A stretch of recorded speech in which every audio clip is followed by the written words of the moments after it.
그날 저는 형사님의 볼펜이 나무 책상을 딱, 딱, 딱 두드리는 소리를 아직도 선명하게 기억합니다. 그 소리는 경찰서의 차가운 조사실 안을 쩌렁쩌렁 울리며 마치 제 심장을 직접 내리치는 듯 했습니다.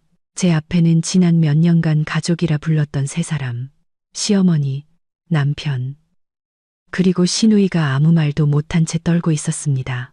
그들 중 누구도 감히 제 눈을 똑바로 쳐다보지 못했습니다.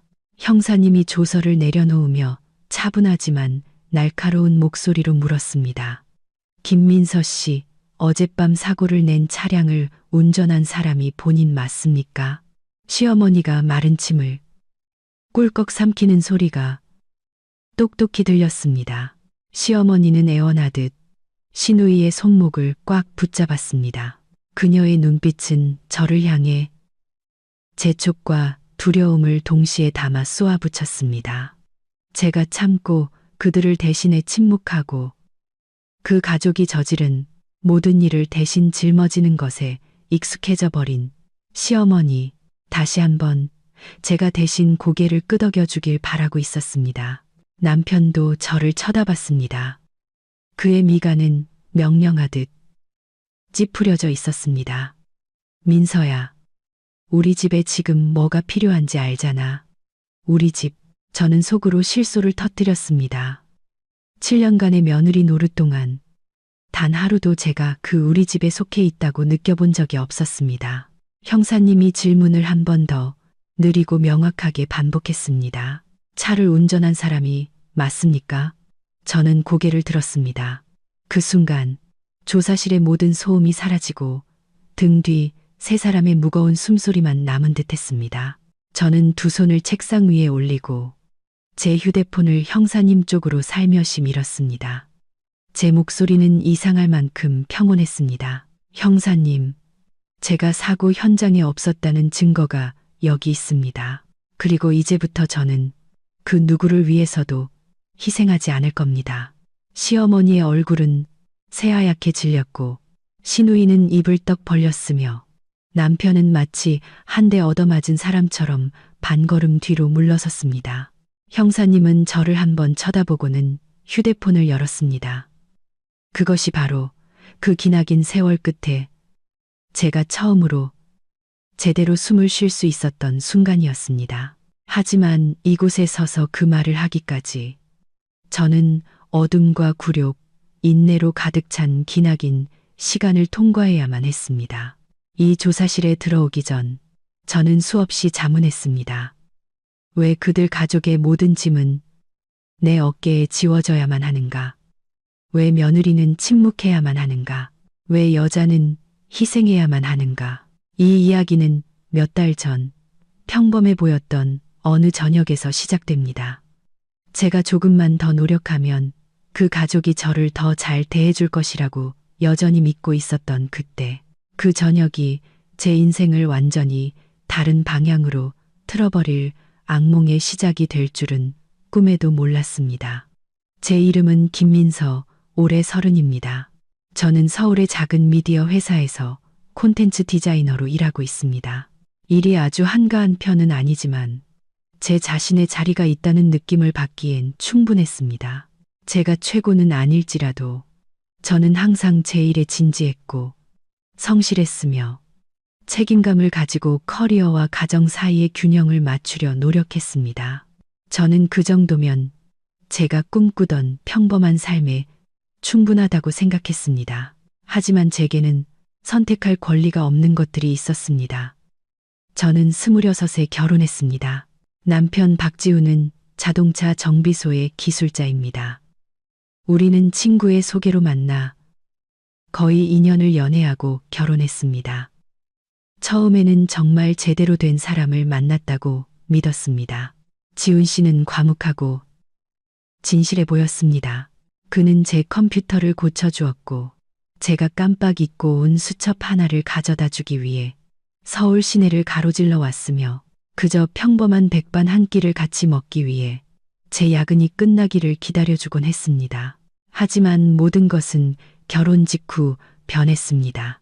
저는 남편의 가족, 즉 시어머니와 은퇴하신 시아버지, 그리고 막 전문대를 졸업한 시누이 유진이와 함께 살게 되었습니다. 시집에 들어간 첫날부터 저는 무언가 잘못되었다는 것을 느꼈습니다. 2층 집은 그리 작지 않았지만 시어머니의 명령하는 소리, 시누이의 말대꾸하는 소리, 볼륨을 최대로 키운 TV 소리로 항상 시끄러웠습니다. 그 집안의 분위기에는 혼란스러움이 감돌았습니다. 하지만 저는 순진하게도 제가 잘 맞춰가기만 하면 모든 것이 점차 나아질 것이라고 생각했습니다. 시어머니 박 여사님은 집안의 모든 것을 주도하고 결정하고 대화보다는 남에게 소리치는데 익숙한 분이셨습니다. 그녀는 손가락질하는 버릇이 있었고 말 한마디 한마디에 명령이 담겨 있었습니다. 첫날 저녁, 그녀는 제게 대놓고 말했습니다. 새아가, 넌 이제 우리 집 사람이니 매사에 조심해야 한다. 넌 굴러온 돌이야. 잘 맞춰 살아. 굴러온 돌이라니. 저는 아무것도 하기도 전에 외부인이라는 딱지가 붙었습니다. 남편 지훈 씨는 그저 어색하게 웃으며 가만히 서 있을 뿐이었습니다. 마치 어머니의 말씀이 다 옳다는 듯이. 그 침묵이 훗날 저를 가장 아프게 하는 것이 될 줄은 그때는 몰랐습니다. 시누이 유진이는 달랐습니다. 그녀는 저를 싫어하진 않았지만 잔심부름을 시킬 사람 정도로 여겼습니다. 언니가 빨래를 더 깨끗하게 한다며 빨래를 맡기기도 하고 자기는 급한 일이 있어 나가봐야 한다며 점심을 차려달라고 하기도 했습니다. 그리고 점차 설거지, 마당 쓸기, 빨래, 저녁 식사 준비까지 집안의 모든 일이 당연하게 제 몫이 되었습니다. 시댁 식구 모두 그것을 당연하게 여겼습니다. 한 번은 제가 지훈 씨에게 물었습니다. 오빠, 내가 하는 일이 너무 많은 것 같지 않아? 나도 하루 종일 일하는데. 그는 가볍게 대답했습니다. 당신은 여자잖아. 그런 일은 당신한테 더 잘 어울리지. 어울린다고. 저는 마음속에서 문이 쾅 닫히는 소리를 들었습니다. 함께 산 지 3개월이 지나자 저는 이 집에서 제 위치를 깨닫기 시작했습니다. 저는 집안일을 대신해주는 사람. 저는 갈등을 처리하는 사람. 저는 시어머니의 이웃 험담을 들어주는 사람. 유진이의 친구들 불평을 들어주는 사람. 심지어 지훈 씨의 월급이 적다는 푸념까지 들어주는 사람이었습니다. 저는 온 가족의 감정 쓰레기통이 되었습니다. 부엌에서 저는 항상 마지막에 서 있는 사람이었고 밥상에서 저는 항상 마지막에 젓가락을 드는 사람이었습니다. 모든 가족 대화에서 저는 항상 소외되는 사람이었습니다. 하지만 저는 스스로에게 말했습니다. 결혼했으니 받아들여야 한다고. 조금만 더 노력하면 시어머니도 저를 예뻐해 주시고 남편도 이해해 주고 시누이도 변할 것이라고. 하지만 그것은 저만의 순진하고 어리석은 희망일 뿐이었습니다. 그 후 몇 년은 끝없는 쳇바퀴의 연속이었습니다. 지훈 씨는 여전히 다정했지만 점점 더 어머니에게 의존했습니다. 그의 월급은 모두 시어머니가 관리했고 시어머니는 유진이 시집갈 때 줄 돈을 모으는 것이라고 했습니다. 저는 그 말을 듣고 등골이 오싹했지만 감히 아무 말도 하지 못했습니다. 가끔 제가 의견을 내려고 하면 지훈 씨는 말했습니다. 엄마 속상하게 하지 마. 엄마는 동생 챙겨주고 싶은 것뿐이야. 하지만 저는요, 우리의 작은 가정은요, 아무도 언급하지 않았습니다.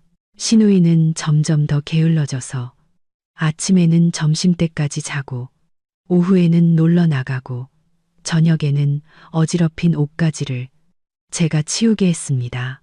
시어머니는 꾸짖기는커녕 아직 어려서 그래. 민서 네가 언니니까 좀 챙겨줘라. 며느리는 원래 그런 거다 라고 말했습니다. 그 집에서 그들의 모든 실수는 이유가 있었고 저의 모든 어려움은 책임이었습니다. 한 번은 제가 열이 펄펄 끓어 침대에 누워있던 적이 있습니다. 하루만 쉬고 싶었지만 시어머니가 방문을 두드리며 짜증 섞인 목소리로 말했습니다. 아프긴 뭐가 아파. 아파도 밥은 먹어야지. 일어나서 죽이라도 끓여. 그날 저는 비틀거리며 부엌으로 내려갔습니다. 지훈 씨는 그걸 보고도 그저 조금만 참아. 엄마 곤란하게 하지 말고 라고 말할 뿐이었습니다. 저는 이 집에서 제 감정은 누구의 관심사도 아니라는 것을 깨달았습니다. 가끔은 시어머니가 원하는 대로 제가 침묵의 달인이 된다면 삶이 더 쉬워질지도 모른다고 생각했습니다. 하지만 저는 여전히 한 가닥 희망을 품고 있었습니다. 시간이 지나면 그들이 제가 얼마나 노력했는지, 얼마나 진심으로 좋은 며느리가 되고 싶었는지 알아줄 것이라고 생각했습니다. 하지만 그 모든 믿음은 게으름뱅이였던 시누이 유진이가 노는 것에 빠져 돈을 물쓰듯 쓰기 시작하면서부터 금이 가기 시작했습니다. 그리고 어느 날 밤 그녀는 교통사고를 냈습니다. 저는 그 밤이 제 인생의 전환점이 될 줄은 몰랐습니다. 또한 그 순간부터 그들이 지난 7년간 제가 믿고 싶지 않았던 진짜 얼굴을 드러낼 줄도 몰랐습니다. 누군가 제 결혼 생활이 어땠냐고 묻는다면 어디서부터 시작해야 할지 모를 겁니다. 처음부터 큰 사건이 있었던 것도, 울음을 터뜨릴 만큼 아픈 충격이 있었던 것도 아니었으니까요. 그것은 아주 사소하고 익숙한 일들이 반복되는 나날의 연속이었습니다. 하지만 그 모든 것이 합쳐져 한 사람을 달아 없어지게 만들기에는 충분했습니다. 저의 하루는 보통 아주 일찍 시작되었습니다. 저는 가족 중 가장 먼저 일어나 조용히 부엌으로 내려가 밥을 하고 계란을 삶고 시어머니를 위해 따뜻한 차 한 주전자를 우렸습니다. 박 여사님은 매일 아침 뜨거운 차를 마시는 습관이 있었습니다. 그리고 물이 충분히 뜨겁지 않거나 찻잎 종류가 다르면 매우 불쾌해하셨습니다.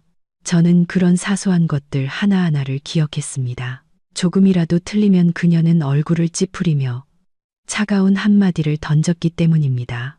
며느리가 눈치가 없으면 나중에 고생만 한다. 지훈 씨는 일찍 출근했습니다.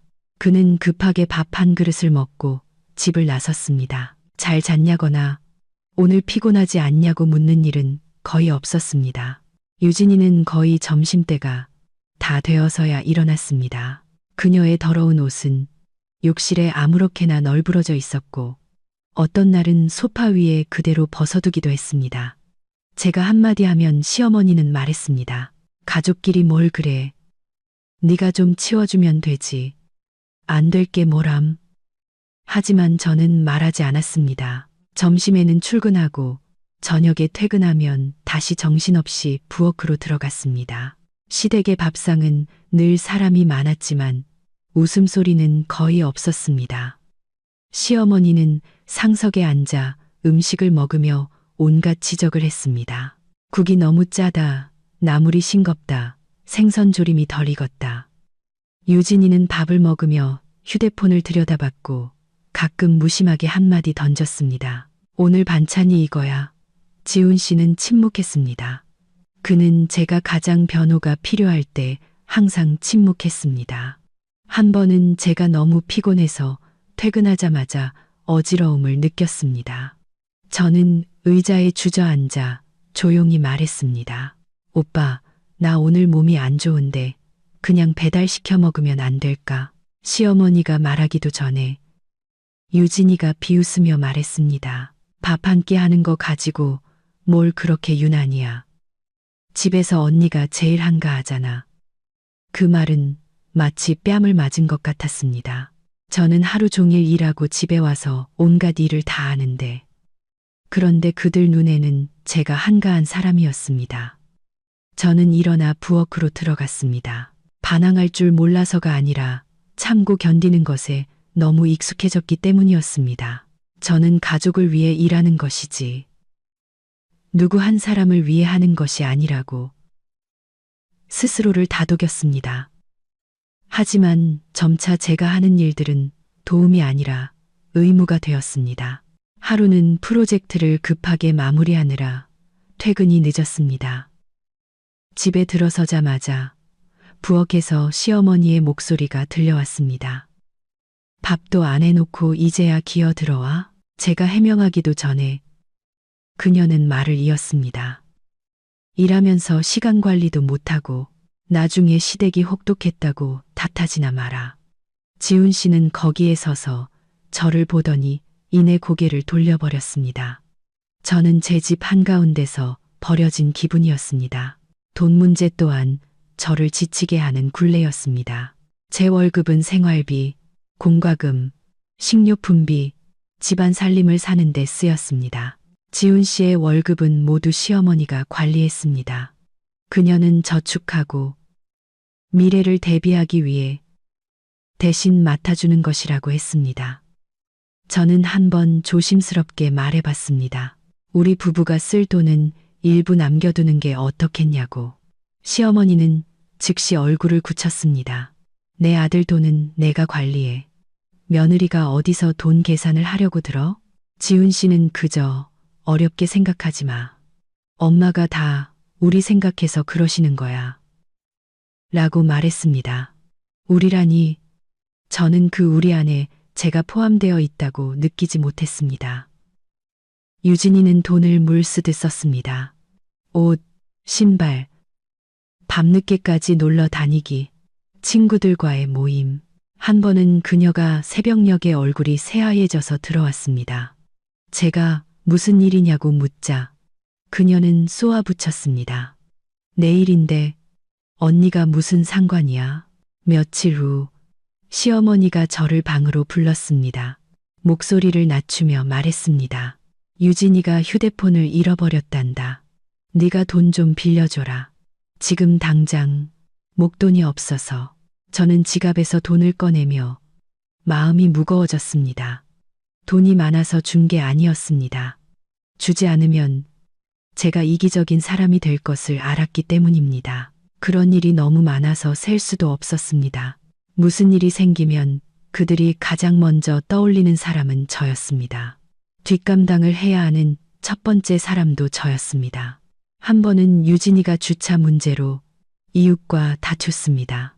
그 집 사람이 찾아와 따지자 시어머니는 저를 앞으로 내밀며 말했습니다. 내가 가서 말 좀 해봐라. 여자들끼리 말이 더 잘 통하겠지.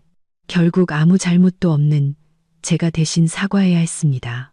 저는 그들 눈에 제가 감정이 있는 인간이 아니라 모든 충격을 흡수하는 그림자이자 쿠션이라는 것을 깨닫기 시작했습니다. 밤에 지훈 씨 옆에 누워 마음속의 억울함을 털어놓고 싶었지만 입을 열 때마다 목이 메었습니다. 제가 말하면 그가 또 저더러 예민하다고 철없다고 할까봐 두려웠습니다. 자신을 변호해 준 적 없는 사람에게 설명하는 일에 지쳐 있었습니다. 그 굴레는 매달 계속되었고 저는 제가 누구였는지 어떤 꿈을 가졌었는지 거의 잊어버렸습니다. 저는 그저 며느리 역할, 아내 역할을 충실히 해낼 뿐이었습니다. 마음속은 점점 공허해졌지만요. 저는 제가 영원히 이렇게 견딜 수 있을 것이라고 생각했습니다. 그러던 어느 날 밤, 잠든 집안에 전화벨이 요란하게 울려 퍼졌습니다. 그날 밤 이후 제 인생의 모든 것이 무너지기 시작했습니다.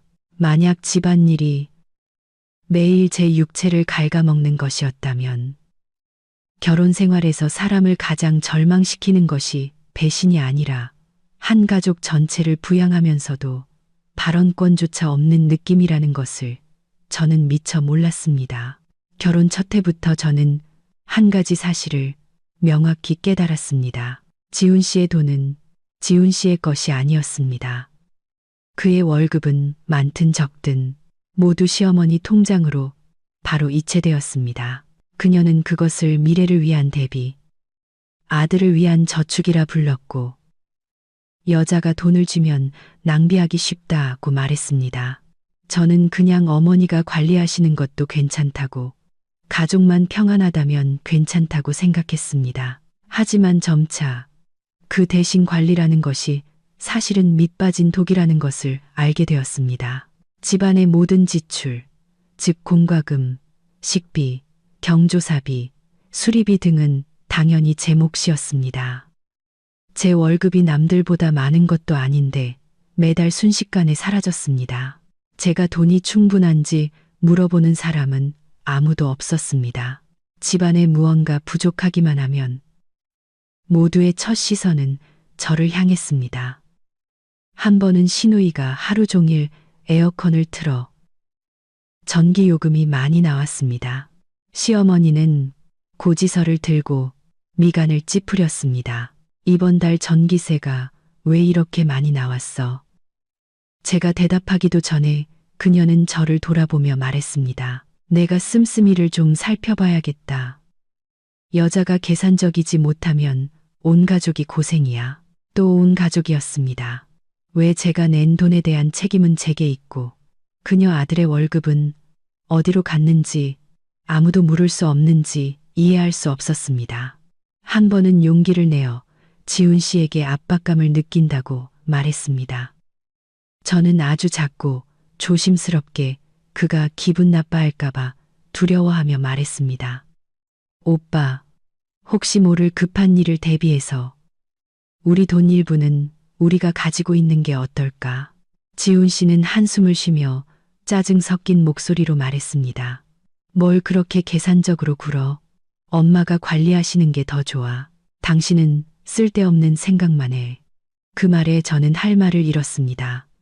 그의 눈에는 우리의 작은 가정을 걱정하는 것이 쓸데없는 생각이었던 것입니다. 시누이는 갈수록 통제 불가능하게 돈을 썼습니다. 차를 사고 휴대폰을 바꾸고 친구들과 여행을 갔습니다. 그 돈이 어디서 나는지는 몰랐지만 집에 돈이 필요할 때마다 시어머니는 저를 찾았습니다. 내가 잠시 돈 좀 빌리자꾸나. 나중에 여유 생기면 갚으마. 저는 그 나중에가 절대 오지 않을 것을 잘 알았지만 돈을 꺼내 주었습니다. 만약 거절하면 저는 이기적인 사람, 생각 없는 며느리가 될 것이기 때문이었습니다. 딱 한 번 거절해 본 적이 있습니다. 시어머니는 저를 뚫어지게 쳐다보며 목소리가 차가워졌습니다. 내가 번 돈도 이제 이 집 돈이야. 이 집에 시집 와 놓고 누구 돈, 내 돈 따지는 거냐. 저는 그 자리에 얼어붙었습니다. 그렇다면 그녀 아들이 번 돈은 왜 이 집 돈이 아닌 걸까요? 그 후로 저는 감히 거절하지 못했습니다. 저는 지출 내역을 기록하기 시작했습니다. 누구와 따지려는 것이 아니라 제가 어떻게 살고 있는지 스스로 알기 위해서였습니다. 숫자는 저를 깜짝 놀라게 했습니다. 어떤 달은 제가 시댁에 들인 돈이 제 자신을 위해 쓴 돈보다 많았습니다. 저는 쇼핑도 여행도 하지 않았고 감이 아플 수도 없었습니다. 하루는 머리가 너무 아파 하루 쉬려고 했지만 병원비와 약값을 생각하니 그만두었습니다. 진통제 하나를 삼키고 출근했습니다. 저는 쓰러질 수 없었습니다. 제가 쓰러지면 아무도 저를 부축해주지 않을 것을 알았기 때문입니다. 시누이가 빚이나 외부의 문제로 사고를 칠 때마다 뒷수습을 하는 사람은 항상 저였습니다. 시어머니는 말했습니다. 네가 형님이니까, 네가 맏며느리니까, 네가 책임져야지. 그 책임져야지라는 말이 몇 년 동안 저를 따라다녔습니다. 저는 희생의 한계가 어디인지 자문하기 시작했습니다. 얼마가 충분한 걸까? 얼마를 해야 며느리의 도리를 다하는 걸까? 아니면 제가 완전히 마를 때까지 계속 주기만 해야 하는 걸까? 어떤 밤에는 방에 혼자 앉아 지갑에 남은 몇 푼 안 되는 돈을 세며 눈물을 흘렸습니다. 돈이 아까워서가 아니었습니다. 제 결혼 생활 속에서 제 자신이 너무나 작게 느껴졌기 때문입니다. 저는 재정 결정권도, 가정에서의 발언권도, 기댈 곳도 없었습니다. 저는 기둥인 동시에 잉여 인간이었습니다. 그 모든 것이 조용히 쌓여 불씨 하나만 기다리며 타오를 준비를 하고 있었습니다. 그리고 그 불씨는 바로 신우이가 교통사고를 낸 그 밤이었습니다. 한밤중에 울린 전화벨 소리는 제가 삼켜왔던 모든 불공정을 끌어내어 저에게 선택을 강요했습니다. 계속 희생할 것인가, 아니면 스스로를 구할 것인가.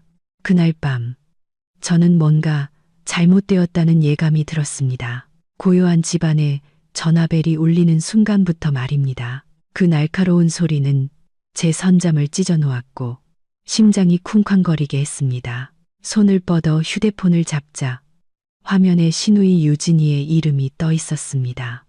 제가 전화를 받기도 전에 밖에서 시어머니가 방문을 미친 듯이 두드렸습니다. 그 소리는 강하고 급했으며 조금의 망설임도 없었습니다. 문 열어. 저는 불길한 예감에 벌떡 일어났습니다. 문이 살짝 열리자 시어머니의 창백한 얼굴과 당황했지만 여전히 익숙한 계산적인 눈빛이 보였습니다. 지훈 씨는 그녀 뒤에 긴장한 얼굴로 서 있었습니다. 유진이가 사고쳤다. 그녀는 짧고 거친 목소리로 말했습니다. 옷 갈아입고 당장 나랑 같이 나가. 무슨 일이냐고 물어볼 틈도 없이 저는 끌려 나갔습니다.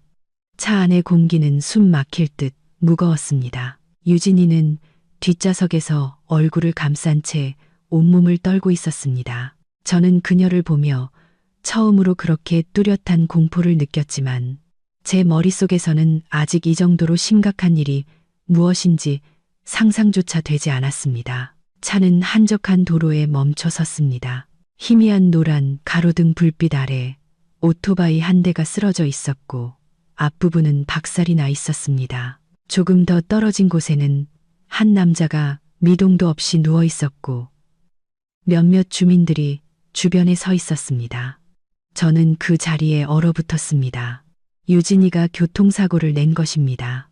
시어머니는 먼저 차에서 내려 주위를 살피며 걸어갔습니다. 그녀는 유진이의 팔을 잡아 끌고 귓가에 무언가 속삭였습니다.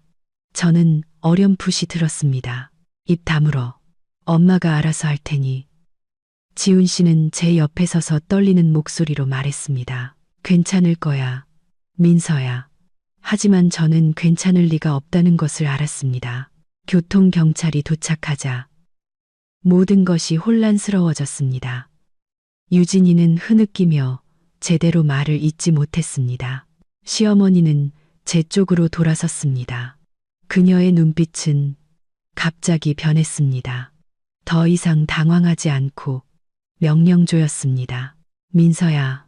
그녀는 저를 한쪽 구석으로 끌고 가 놨지만 단호한 목소리로 말했습니다. 네가 대신 뒤집어써라. 저는 그 자리에 얼어붙었습니다. 네? 뭘요, 어머님? 네가 운전했다고 해. 유진이는 너무 놀라서 그랬다고 하고. 네가 형님이니까 동생을 위해 한 번만 짊어져. 어머님 무슨 말씀이세요? 저는 운전 안 했어요.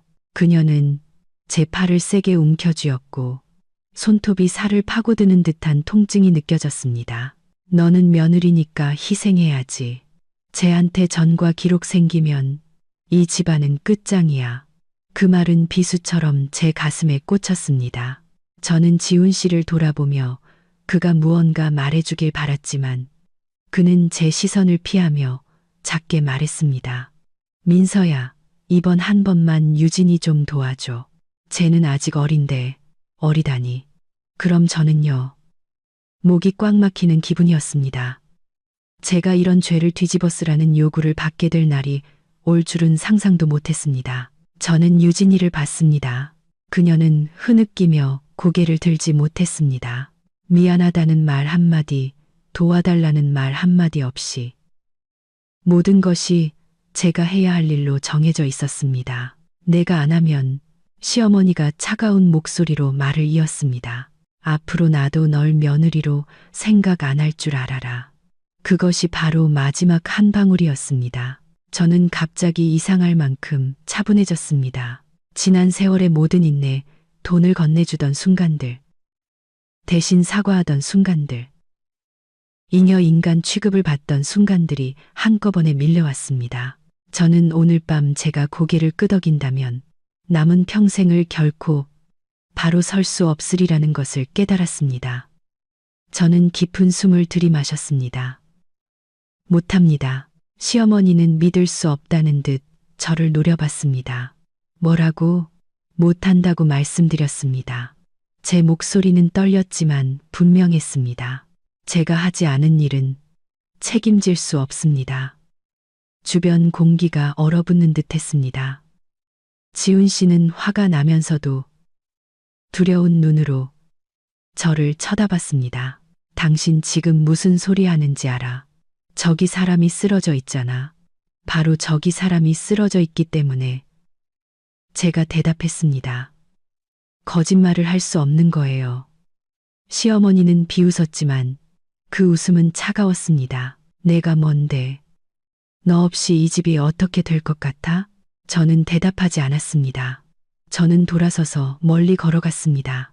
제 인생에서 처음으로 저는 그녀의 명령을 거부했습니다. 그날 밤 사건은 조사를 위해 경찰서로 넘어갔습니다. 가는 길에 시어머니는 끊임없이 저를 비난했고 남편은 무서울 정도로 침묵했으며 유진이는 구석에서 몸을 웅크린 채 한마디도 하지 않았습니다. 저는 못합니다라고 말한 순간부터 제가 이 가족 전체와 맞서게 되었다는 것을 알았습니다. 그리고 그들이 저를 쉽게 놓아주지 않을 것이라는 것도요. 그 사고의 밤은 한 사람을 다치게 한 것뿐만 아니라 제가 가족이라 불렀던 사람들의 진짜 얼굴을 드러냈습니다. 그리고 그것은 단지 시작에 불과했습니다. 사고 현장에서 집으로 돌아오는 길. 저는 차 뒷좌석에 앉아 차갑고 축축한 창문에 머리를 기댔습니다. 밖에서는 가로등 불빛이 부서진 기억의 조각처럼 제 눈에서 흐려지며 뒤로 흘러갔습니다. 저는 울지 않았습니다. 강해서가 아니라 제 안의 눈물이 이미 오래전에 말라버렸기 때문입니다.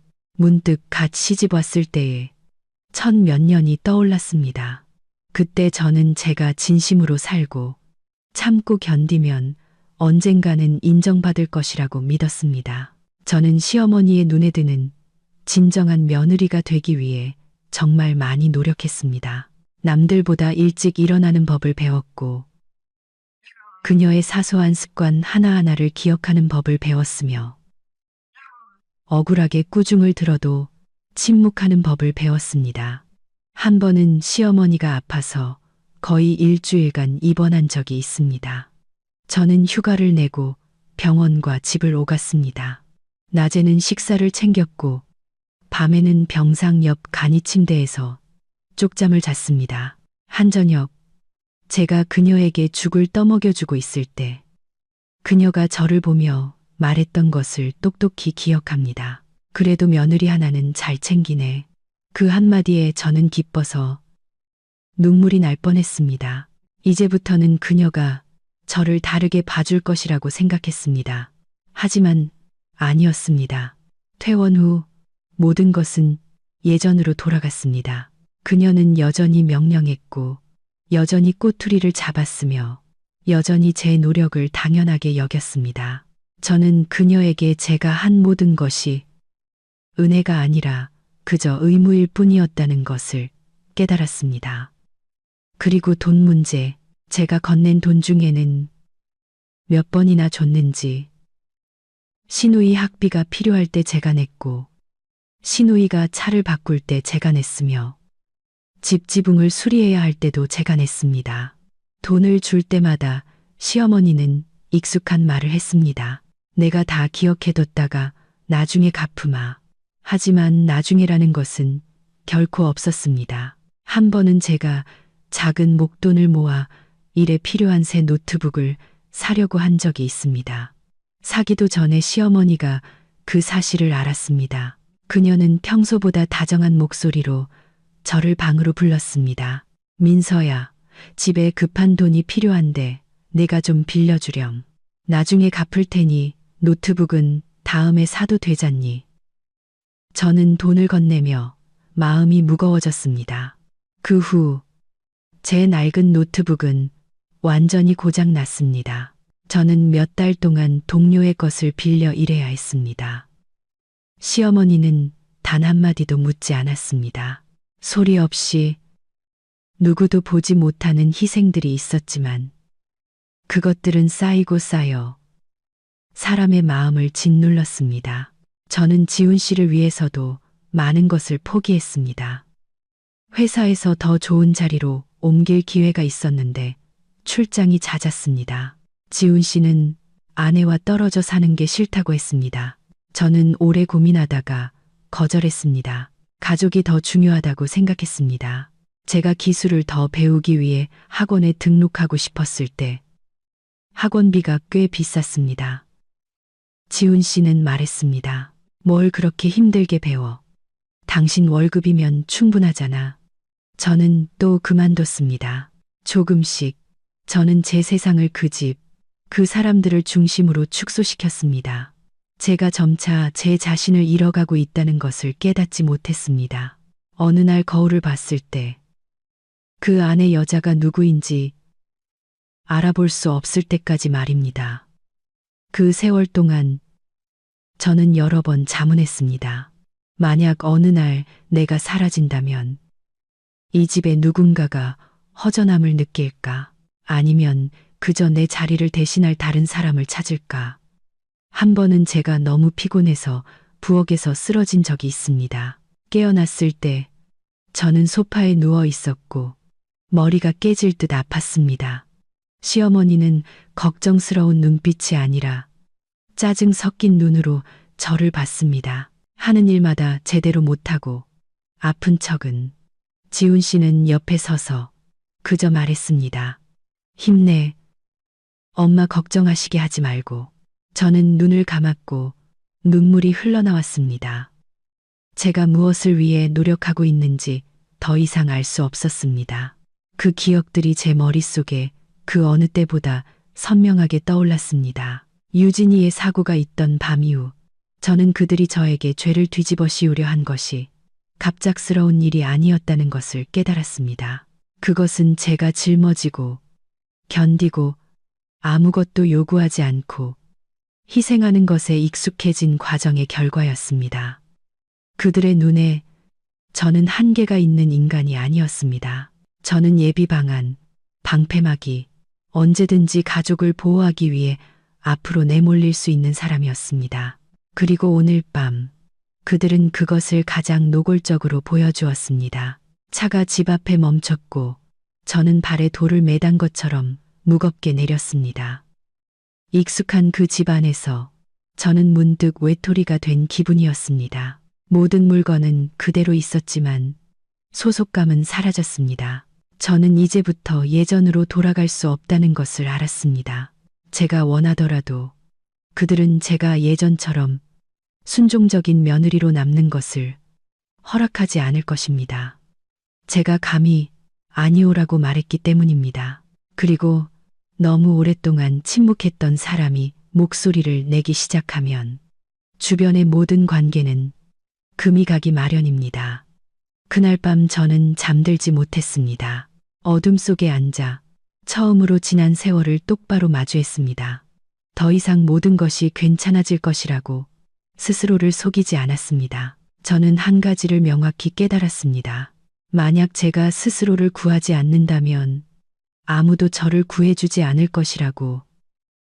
그리고 앞으로 닥칠 일들이 훨씬 더 혹독하리라는 예감이 들었습니다. 시댁은 강요해서 멈추지 않을 것입니다.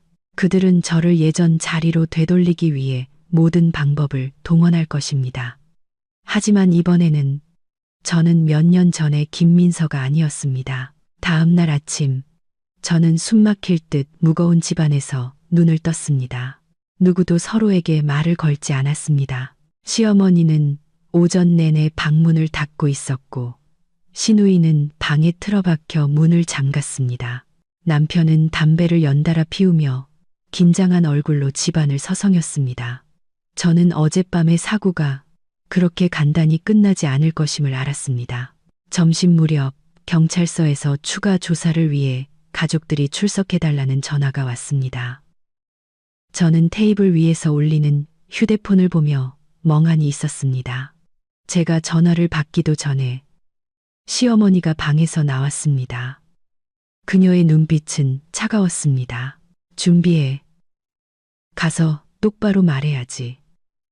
그녀의 목소리는 더 이상 어젯밤처럼 당황하지 않고 그녀는 이미 정신을 차리고 머릿속으로 모든 것을 정리한 듯 했습니다. 경찰서로 가는 길에 시어머니는 유진이에게 한마디 한마디를 일러주었습니다. 너무 놀라서 기억이 잘 나지 않는다고 말해라. 길이 미끄러웠다거나 차가 낡았다고 핑계를 대라. 그녀는 저를 돌아보며 낮지만 위압적인 목소리로 말했습니다. 내 말 알아들었지? 가면 그냥 입 다물고 내가 말하게 둬. 저는 대답하지 않았습니다. 저는 앞만 바라봤습니다. 머릿속에는 단 한 가지 생각만 맴돌았습니다.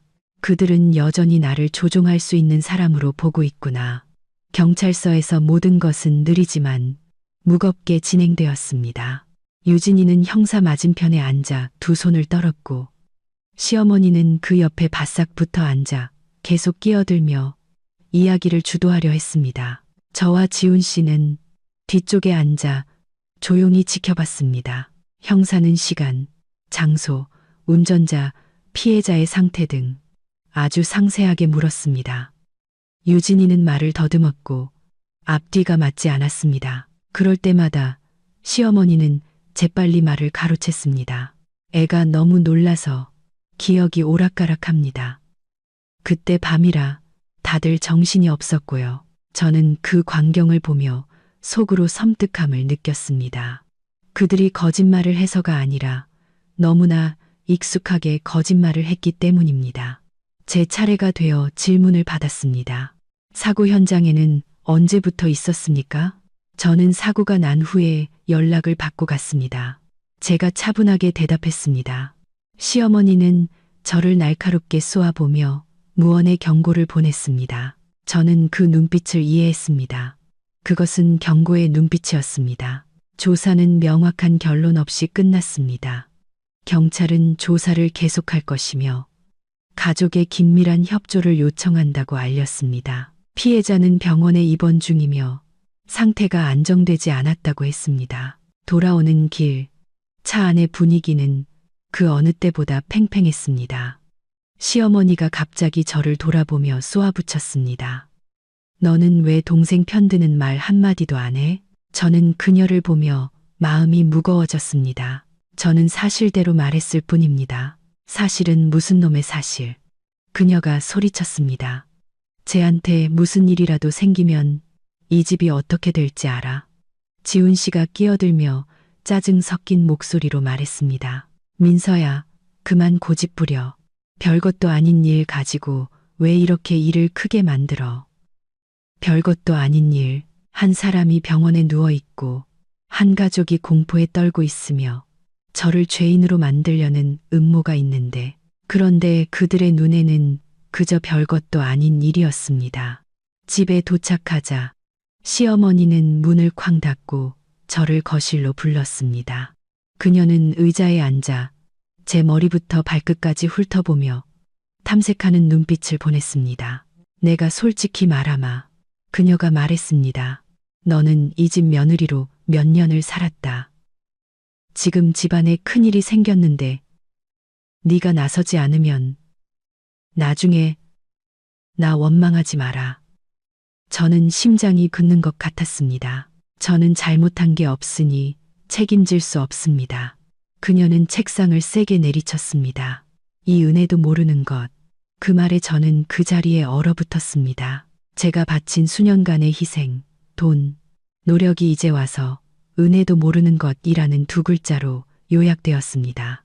지훈 씨는 옆에 서서 아무 말도 하지 않았지만 그의 눈에는 실망감이 가득했습니다. 저는 이 순간부터 제가 그들의 눈에 배신자가 되었다는 것을 알았습니다. 그날 오후 경찰서에서 피해자가 수술을 받아야 하며 비용이 만만치 않다는 연락이 왔습니다. 시어머니는 즉시 저를 돌아보며 아까와는 전혀 다른 부드러운 목소리로 말했습니다. 민서야, 이번 한 번만 우리 좀 도와다오. 이 일만 잘 해결되면 내가 너한테 다 갚으마. 저는 그 말을 들으며 속이 차가워졌습니다. 그 약속은 제가 지난 몇 년간 들어왔던 말이었습니다. 저 돈 없어요. 제가 대답했습니다. 거짓말하지 마라. 그녀가 쏘아붙였습니다. 네가 몇 년 동안 번 돈은 다 어디 갔는데? 저는 씁쓸하게 웃었습니다. 그 돈 다 이 집에 들였잖아요. 분위기는 싸늘해졌습니다. 지훈 씨는 마치 그 사실을 처음 깨달은 사람처럼 저를 돌아봤습니다. 하지만 단 몇 초 후 그는 다시 고개를 숙이고 침묵했습니다. 그날 밤 유진이는 방에서 울었고 시어머니는 옆에서 그녀를 달랬습니다. 저는 밖에서 그 흐느낌을 들었지만 더 이상 예전처럼 마음이 흔들리지 않았습니다. 저는 시누이를 가엾게 여겼었지만 동정이 제 자신을 파괴하는 것과 동의어는 아니었습니다. 저는 제 방으로 돌아와 문을 닫았습니다.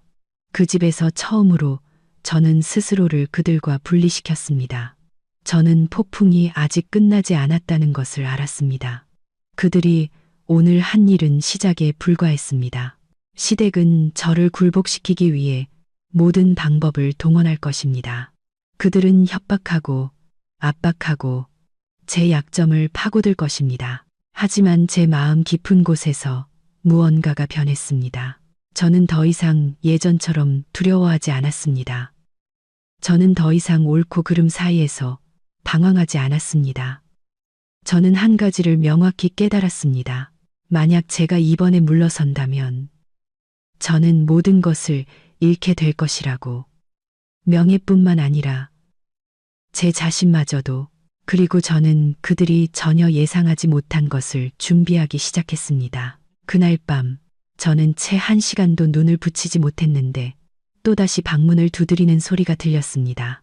가벼운 노크가 아니라 문이 덜컹거릴 정도로 세고 급하게 두드리는 소리였습니다.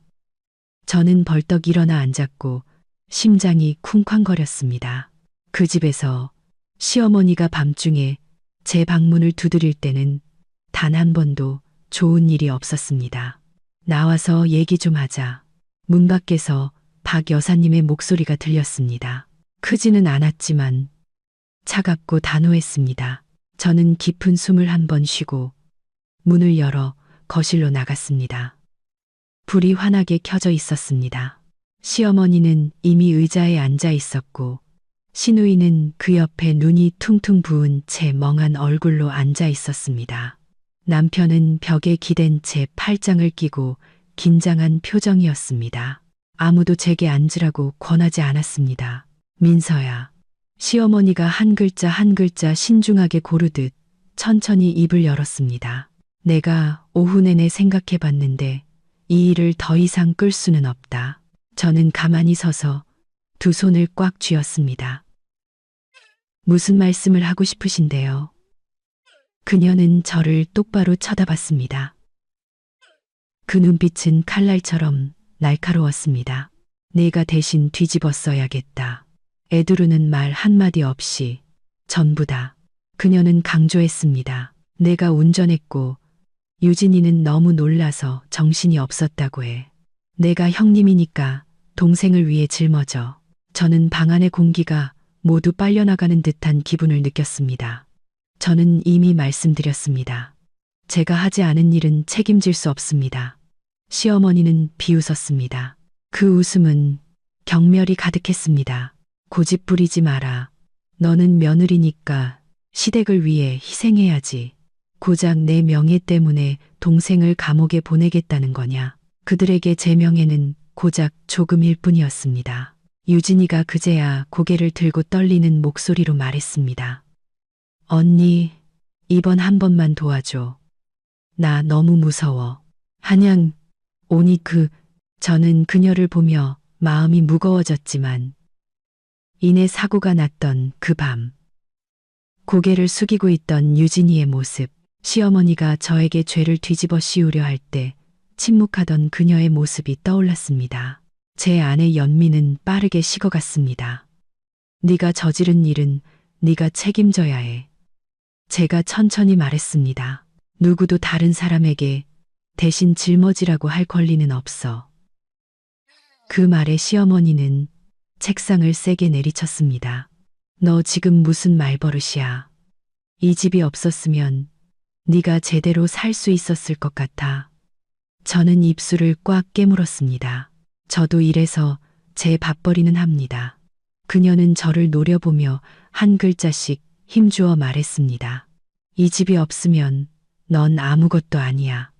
그 질문은 제 심장을 찌르는 듯 했습니다. 7년간의 며느리 노릇. 그녀의 눈에 저는 여전히 얹혀 사는 존재일 뿐이었습니다. 남편이 그제야 입을 열었습니다. 피곤하지만 책망이 가득한 목소리였습니다. 민서야, 제발 일 좀 복잡하게 만들지 마. 이번 한 번만 눈 딱 감고 넘어가면 되잖아. 내가 당신 손해보게 안 할게. 저는 그를 돌아봤습니다. 낯선 느낌이 고통스러울 정도였습니다. 뭘로 보장하는데요? 그는 침묵했습니다. 저는 침묵했습니다. 시어머니가 다시 압박을 가했습니다. 잘 생각해봐. 유진이가 전과라도 생기면 제 인생은 끝이야. 나중에 누가 날 부양하고 이 집을 누가 돌보겠어. 네가 그렇게 인정머리가 없니? 한마디 한마디가 밧줄처럼 저를 옥죄었습니다. 그들은 제가 두려운지 아픈지는 묻지 않았습니다. 오직 자신들의 이익만을 말했습니다. 저는 문득 너무나 피곤해졌습니다. 제가 인정머리가 없는 게 아닙니다. 제가 말했습니다. 저는 그저 거짓말로 살고 싶지 않을 뿐입니다. 박 여사님은 벌떡 일어나 제 얼굴에 대고 손가락질했습니다. 너 정말 철없는 여자구나. 며느리가 됐으면 희생할 줄도 알아야지. 이 집만큼 널 생각해주는 곳이 어디 있다고. 저는 마른 웃음을 터뜨렸습니다. 그렇게 저를 생각해 주셨으면 왜 어머님 딸 대신 저를 감옥에 보내려고 하세요? 그 질문에 방아는 침묵에 휩싸였습니다. 유진이는 울음을 터뜨렸고 시어머니는 그녀를 달래며 안쓰러운 눈빛을 보냈습니다. 그리고는 저를 돌아보며 낮지만 위협적인 목소리로 말했습니다. 네가 끝까지 안 하겠다면 이 집에서 편히 살 생각은 하지 마라. 저는 이것이 더 이상 조언이 아니라 최후 통첩이라는 것을 알았습니다. 저는 7년 동안 살아온 이 방을 둘러봤습니다. 익숙했던 벽들이 문득 낯설게 느껴졌습니다. 저는 그들이 가족이라고 부르던 것이 사실은 더 사랑받는 사람을 보호하기 위해 약한 사람이 희생해야 하는 시스템에 불과했다는 것을 깨달았습니다. 저는 깊은 숨을 들이마셨습니다. 목소리는 떨렸지만 단호했습니다. 안 합니다. 무슨 일이 있어도 저는 안 합니다. 시어머니는 마치 낯선 사람을 보듯 저를 쳐다봤습니다. 좋아, 그녀가 차갑게 말했습니다. 오늘 한 말 똑똑히 기억해도. 저는 돌아서서 방으로 들어갔고 문을 닫았습니다. 밖에서는 시어머니의 고함 소리, 유진이의 우는 소리, 남편의 무력한 한숨 소리가 들렸습니다. 하지만 이번에는 저는 다시 문을 열지 않았습니다. 저는 침대에 앉았고 손이 떨렸습니다. 두려워서가 아니었습니다. 이제부터 모든 것이 더 나빠질 것이라는 것을 알았기 때문입니다. 그들은 강요해서 멈추지 않을 것입니다. 그들은 저를 막다른 골목으로 몰아넣을 방법을 찾을 것입니다. 하지만 제 마음 깊은 곳에서 저는 한 가지를 또한 알았습니다. 저는 너무 멀리 와서 돌아갈 수 없다고. 만약 지금 제가 고개를 숙인다면 저는 제 자신마저 잃게 될 것이라고. 그리고 저는 이 굴레에서 벗어나기 위해 그저 아니오라고 말하는 것만으로는 부족하다는 것을 깨닫기 시작했습니다. 저는 진정한 대결을 준비해야 했습니다. 그날 밤 이후 저는 제가 살고 있는 집에서 공식적으로 잉여 인간이 되었습니다.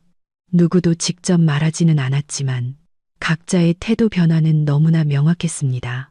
시어머니는 더 이상 예전처럼 저에게 소리치지 않았지만 저를 보는 그녀의 눈빛은 언제나 차갑고 경계심이 가득했습니다. 시누이는 저를 완전히 피했습니다. 남편은 필요한 말을 제외하고는 거의 저와 대화하지 않았습니다. 그 침묵은 어떤 질책보다도 무거웠습니다. 가족 식사 시간은 숨막히게 변했습니다. 저는 여전히 밥을 하고 청소를 했지만 더 이상 아무도 저에게 하라고 시키지 않았습니다. 그들은 제가 해야 할 일이라고 여기면서도 동시에 저를 존재하지 않는 사람처럼 대했습니다. 시어머니는 시누이와 대화했고 시누이는 어머니와 대화했습니다. 오직 저만이 모든 대화에서 배제되었습니다. 가끔 부엌에 서서 거실에서 들려오는 웃음소리를 들을 때면 이상하게도 마음이 텅 비었습니다. 그 느낌은 슬픔이 아니라 고통스러울 정도로 명확한 고립감이었습니다. 저는 이것이 그들이 압박을 가하는 방식이라는 것을 알았습니다. 그들은 더 이상 소리칠 필요가 없었습니다. 그저 제가 이 집에서 설 자리가 없고 가치가 없다고 느끼게 만들면 되었습니다. 그들은 시간이 충분히 지나면 제가 마음이 약해져서 예전처럼 잘못을 빌고 희생을 자처하며 돌아올 것이라고 믿었습니다. 시어머니는 반은 농담, 반은 진담인 말들을 흘리기 시작했습니다. 한 번은 제 바로 앞에서 시누이에게 말했습니다. 딸아, 나중에 무슨 일 생겨도 우리 모녀끼리 의지하고 살아야지. 남은 기대할 게 못 돼. 저는 또다시 남이었습니다. 지훈 씨의 변화가 가장 컸습니다. 그는 더 이상 제가 알던 온화한 남자가 아니었습니다. 그는 짜증을 잘 내고 쉽게 화를 냈습니다. 한 번은 제가 그에게 어디 갔다 늦게 오냐고 묻자 그가 쏘아붙였습니다. 당신이 알 거 없어. 당신 앞가림이나 잘해. 그 말은 우리 사이에 남아있던 마지막 희미한 끈을 끊어버리는 칼날 같았습니다. 경찰서에서의 전화는 계속해서 걸려왔습니다. 추가 정보를 요청하고 가족의 협조를 요구했습니다. 전화가 올 때마다 시어머니는 마치 이 모든 문제가 저 때문에 생긴 것처럼 저를 뚫어지게 쳐다봤습니다. 어느 날 오후 시어머니가 저를 방으로 불렀습니다. 그녀의 목소리는 이전보다 피곤해 보였습니다. 내가 솔직히 말하마. 그녀가 말했습니다. 내가 그렇게 고집부리면 모두가 힘들어질 뿐이야. 저는 가만히 서서 대답하지 않았습니다. 네가 대신 나서주면. 그녀가 말을 이었습니다. 내가 너한테 잘하겠다고 약속하마. 앞으로 널 친딸처럼 여길게. 저는 그 말을 들으며 속이 쓰렸습니다. 그 말씀은 귀에 익네요. 그녀는 잠시 멈칫하더니 미간을 찌푸렸습니다. 주제넘게 굴지 마라. 저는 더 이상 아무 말도 하지 않았습니다. 저는 그들이 회유, 협박, 고립 등 모든 방법을 시도했으며 앞으로도 계속할 것임을 알았습니다. 그날 밤 제가 막 잠자리에 들려 할 때 지훈 씨가 방으로 들어왔습니다. 그는 침대 끝에 앉아 아주 긴 한숨을 쉬었습니다. 민서야. 그가 피곤한 목소리로 말했습니다. 나 좀 그만 힘들게 해. 저는 그를 보며 마음이 아팠습니다. 내가 오빠를 힘들게 하는 거예요. 아니면 오빠가 나를 힘들게 하는 거예요. 그는 한참 동안 침묵하더니 말했습니다. 유진이가 지금 얼마나 힘들어하는지 알아? 밥도 못 먹고 잠도 못 자. 당신이 형님이면서 어떻게 동생 생각은 안 해? 그럼 오빠는? 제가 물었습니다. 오빠는 내 생각해봤어요. 그는 제 시선을 피했습니다. 나한테 선택하라고 강요하지 마. 저는 슬프게 웃었습니다. 하지만 오빠는 이미 선택했잖아요. 지훈 씨는 일어나며 목소리를 높였습니다. 끝까지 이렇게 고집부리면 나 원망하지 마. 그 말에 등골이 오싹해졌습니다. 저는 제가 사랑하고 믿었던 남자가 이제 완전히 그의 가족 편에 서서 저를 장애물로 여기고 있다는 것을 깨달았습니다. 그 후 며칠 동안 압박은 더욱 거세졌습니다. 시어머니는 친척들에게 전화를 걸어 저를 설득하고 비난하게 했습니다. 대의를 위해서라느니, 며느리는 인내할 줄 알아야 한다느니, 저는 듣기만 해도 지쳤습니다. 아무도 제가 두려운지, 법적 책임을 감당할 수 있는지 묻지 않았습니다. 그들은 오직 어떻게 하면 시누이를 구해낼 수 있을지에만 관심이 있었습니다. 가끔 방에 혼자 앉아 손을 떨었습니다. 저도 두렵지 않은 것은 아니었습니다. 가정을 잃을까봐, 남편을 잃을까봐, 제가 쌓아온 모든 것을 잃을까봐 두려웠습니다. 하지만 제 자신을 잃는 것이 더 두려웠습니다. 저는 미래에 대해 진지하게 생각하기 시작했습니다. 만약 제가 죄를 뒤집어 쓴다면 단 한 번이라도 저는 남은 인생을 어떻게 살아가게 될까? 그들이 저에게 감사할까? 아니면 제 희생을 당연하게 여길까? 답은 너무나 명확했습니다. 그렇게 궁지에 몰린 날들 속에서 저는 그 어느 때보다 정신이 맑아졌습니다. 저는 감정적으로만 맞서면 제가 질 것이라는 것을 깨달았습니다. 제게는 이성이, 준비가 필요했습니다. 저는 사고가 났던 밤의 모든 세부 사항을 다시 기억하기 시작했습니다. 제가 전화를 받은 시간, 제가 있던 장소, 시어머니가 했던 말, 지훈 씨가 강요했던 한마디를 저는 조용히 메시지를 저장하고 시간을 기록하고 증거가 될 수 있는 모든 것을 보관했습니다. 누구에게도 말하지 않았습니다. 저는 여전히 지치고 흔들리는 척 침묵을 지켰습니다. 그들이 제가 곧 무너질 것이라고 생각하게 두었습니다. 하지만 제 마음속에서는 다른 결심이 서서히 형성되고 있었습니다. 저는 이 대결이 영원히 계속될 수 없다는 것을 알았습니다. 언젠가는 제가 선택해야 할 때가 올 것이라고.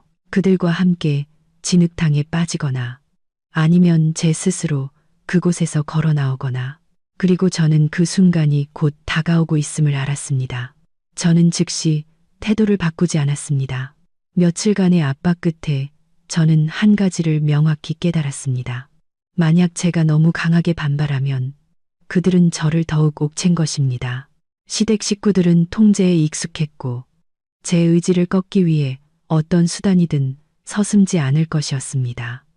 그래서 저는 침묵을 선택했습니다. 하지만 예전처럼 순응하는 침묵이 아니었습니다. 저는 관찰하기 시작했습니다. 시어머니가 친척들과 통화하는 방식, 사고에 대해 말할 때 변하는 그녀의 목소리 톤을 관찰했습니다. 초인종이나 전화벨이 울릴 때마다 불안해하는 시누이의 눈빛을 관찰했습니다. 친가족을 보호하고 싶으면서도 일이 통제 불능이 될까봐 두려워하는 지훈 씨의 어색함까지도 관찰했습니다. 저는 그들이 겉으로 보이는 것처럼 침착하지 않다는 것을 깨달았습니다. 그들은 당황하고 있었고 단지 그것을 숨기려 애쓰고 있었습니다. 어느 날 저녁, 시어머니와 시누이가 부엌에서 이야기하고 있을 때 저는 복도에 서 있다가 우연히 등골이 오싹해지는 대화를 듣게 되었습니다. 민서재, 생각할 시간을 좀 더 주자. 시어머니가 작게 말했습니다. 여기서 기댈 사람 우리밖에 없는데 결국 마음 약해지게 돼 있어. 언니가 끝까지 안 한다고 하면 어떡해요? 유진이가 떨리는 목소리로 물었습니다. 안 되면 되게 해야지. 그녀가 툭 내뱉었습니다. 며느리한테 선택권이 어디 있어. 저는 그 자리에 얼어붙었습니다. 처음으로 저는 그들이 오랫동안 제가 어렴풋이 느끼기만 했던 것을 직접 말하는 것을 들었습니다. 그들의 생각 속에서 저는 독립적인 인간이 아니었습니다. 저는 필요할 때 구부러뜨릴 수 있는 하나의 톱니바퀴에 불과했습니다. 그날 밤 저는 평소보다 일찍 방문을 닫았습니다. 침대에 앉아 휴대폰을 열고 지난 며칠간의 모든 메시지와 통화 기록을 다시 확인했습니다. 저는 사고가 발생한 순간부터 저도 모르게 많은 가치 있는 것들을 저장해 왔다는 것을 깨달았습니다. 부재중 전화, 강요하는 문자 메시지, 심지어 반쯤 감춰진 협박의 말들까지. 저는 모든 것을 다시 정리하고 시간과 내용을 명확하게 기록하기 시작했습니다. 복수하기 위해서가 아니라 제 자신을 보호하기 위해서였습니다. 다음 날 저는 반차를 냈습니다. 지훈 씨에게는 피곤해서 생각할 시간이 필요하다고 말했습니다. 그는 저를 한참 쳐다보더니 고개를 끄덕였습니다. 아마도 제가 곧 굴복할 것이라고 생각했을 겁니다. 저는 멀리 가지 않았습니다. 법조계에서 일하는 오랜 친구를 만났습니다. 자주 만날 만큼 친하지는 않았지만 솔직하게 이야기할 만큼은 서로를 믿었습니다. 저는 며느리 생활부터 사고가 났던 밤까지 모든 이야기를 털어놓았습니다. 그녀는 말을 끊지 않고 오랫동안 들어주었습니다. 제가 이야기를 마치자 그녀는 단 한마디만 했습니다. 내가 대신 죄를 뒤집었으면 그 결과는 몇 년의 징역이나 집행유예로 끝나지 않아. 평생 널 따라다닐 거야. 그 말에 저는 정신이 번쩍 들었습니다. 그녀는 제가 무엇을 해야 하는지 알려주었습니다. 맞서 싸우기 위해서가 아니라 진실을 지키기 위해서. 위치 기록, 통화 기록, 문자 메시지 저장 같은 사소해 보이는 일들이 모두 엄청난 가치를 지닌다는 것을 저는 지난 몇 년간 제가 너무 감정적으로만 살아와서 법의 보호를 받을 권리가 있다는 사실조차 잊고 있었다는 것을 깨달았습니다. 집으로 돌아와서 저는 누구에게도 아무 말도 하지 않았습니다. 저는 계속해서 지치고 혼란스러운 며느리 역할을 했습니다. 제가 점차 흔들리고 있다고 그들이 믿게 두었습니다. 시어머니는 부드러운 목소리로 대하기 시작했습니다. 그녀는 제게 죽을 끓여주었고 몇 마디 안부를 물었습니다. 시누이는 희망에 찬 눈빛으로 저를 쳐다봤습니다. 저는 그들의 전략이 효과가 있다고 생각하고 있다는 것을 알았습니다. 어느 날 오후 지훈 씨가 제 옆에 앉아 평소보다 작은 목소리로 말했습니다. 민서야, 내가 동의해주면 내가 나중에 절대 당신 손해보게 안 할게. 도로사, 저는 그를 보며 형언할 수 없는 감정이 솟아올랐습니다. 뭘로 약속하는데요? 제가 아주 조용히 되물었습니다. 그는 침묵했습니다. 난 그냥 모든 일이 조용히 해결됐으면 좋겠어. 누구를 위해서요? 저는 더 이상 묻지 않았습니다. 저는 그저 고개를 끄덕이며 생각할 시간이 더 필요하다고 말했습니다. 그날 밤 시어머니로부터 짧은 메시지를 받았습니다. 잘 생각해봐라. 이 집은 너한테 달려있다. 저는 휴대폰 화면을 오랫동안 쳐다봤습니다. 처음으로 저는 압박감을 느끼는 대신 그 글자 하나하나에 담긴 명백한 조종을 느꼈습니다. 그리고 또한 처음으로 두렵지 않았습니다. 저는 제가 확실히 올 것이라고 알고 있던 그날을 위해 준비하기 시작했습니다. 경찰이 저를 다시 부르는 날, 그들이 제가 고개를 숙일 것이라고 믿는 날, 제가 예전처럼 희생할 것이라고 생각하는 그날을. 하지만 그들은 몰랐습니다. 그들이 저를 강요하는 동안 저는 조용히 제 자신을 위한 탈출구를 만들고 있었다는 것을. 저는 더 이상 참고 견디기만 하는 여자가 아니었습니다. 저는 관찰하고 기억하고 때를 선택하는 법을 배웠습니다. 그리고 저는 제가 다음번에 경찰서에 들어설 때 더 이상 강요받는 사람의 자격으로 들어가지 않을 것임을 잘 알았습니다. 저는 진실을 말하는 사람의 자격으로 들어설 것이었습니다. 이틀 후 집안의 모든 것이 눈에 띄게 혼란스러워졌습니다. 더 이상 교묘한 강요나 은밀한 눈초리가 아니었습니다. 시댁 식구들은 일이 몇 마디 거짓말로 해결될 수 없다는 것을 깨닫자 진짜 공황 상태에 빠졌습니다. 그날 아침 제가 방에 앉아 있는데 거실에서 시어머니가 통화하는 소리가 들렸습니다. 그녀의 목소리는 날카로웠고 평소의 침착함을 유지하지 못했습니다. 왜 그렇게 자세히 물어요? 저번에 다 조사했잖아요. 네, 가족은 협조할 겁니다. 저는 그녀가 수화기를 책상에 세게 내려놓는 소리를 똑똑히 들었습니다. 잠시 후 그녀는 제 방 쪽으로 빠르게 걸어와 노크도 없이 문을 확 열었습니다. 마음의 준비에 그녀가 긴장된 목소리로 말했습니다. 경찰서에서 다시 오라고 한다. 저는 고개를 들었습니다. 제 자신이 생각했던 것보다 훨씬 더 평온했습니다. 네. 제 태도에 그녀는 순간 멈칫했습니다. 아마도 제가 겁을 먹거나 불안해하거나 최소한 캐물을 것이라고 예상했겠지만 저는 그저 고개를 끄덕이고 아무 말도 하지 않았습니다. 유진이의 휴대폰은 계속해서 울렸습니다. 그녀는 방 안을 서성였고 얼굴은 창백했습니다. 한 번은 그녀가 흐느끼는 소리가 들렸습니다. 엄마, 나 더는 못 견디겠어. 너무 무서워. 시어머니는 그녀를 끌어안고 달래면서도 꾸짖었습니다. 엄마가 알아서 한다고 했잖아. 쓸데없는 소리 하지 마. 저는 문 밖에서 그 말을 들으며 마음이 차가워졌습니다.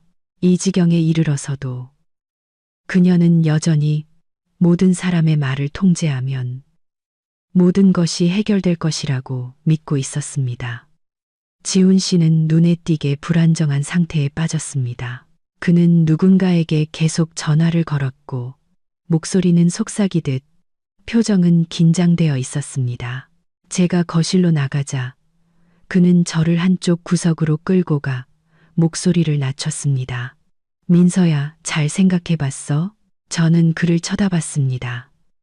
제 눈에는 더 이상 분노나 고통이 아니라 그저 피로감만 남아 있었습니다. 아주 잘 생각해봤어요. 그는 입술을 깨물며 다급하게 말했습니다. 이 일이 밝혀지면 결과가 작지 않다는 거 알잖아. 유진이뿐만 아니라 온 가족이 힘들어져. 그럼 저는요? 제가 물었습니다. 제가 뒤집었으면 저는 안 힘들어져요? 그는 침묵했습니다. 그 침묵이 제게는 가장 명확한 대답이었습니다. 오후에 경찰서에서 제게 직접 전화가 왔습니다. 다음 날 아침 보충 조사를 위해 출석해 달라는 요청이었습니다.